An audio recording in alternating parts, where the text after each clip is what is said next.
So gagawa tayo ngayon ng paper charcoal o papel na gawa sa uling. So kailangan natin ng mga recyclable na papel. Ayan, mga lumang papel to.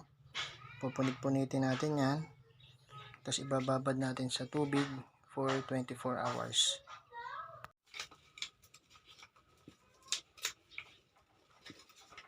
So ayan, pinupunit na natin yung mga papel at binababad natin sa tubig. So ito na yung ating papel na pinunit-punit.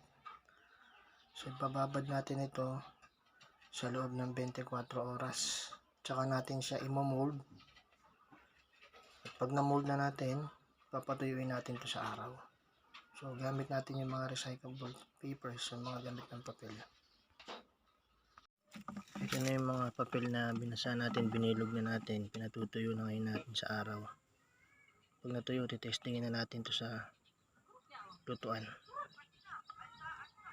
So ito na yung papel di uling na ating ginawa nung nakaraang 3 araw.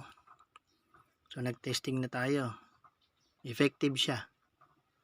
So ayan, no. Pinatuyo natin sa araw, natuyo na, ito na siya, effective, gumagana siya. So nakagawa tayo ng uling na gawa sa papel.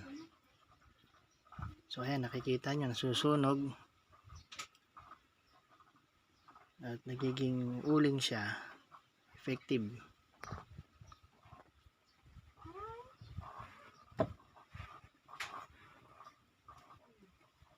So effective talaga siya.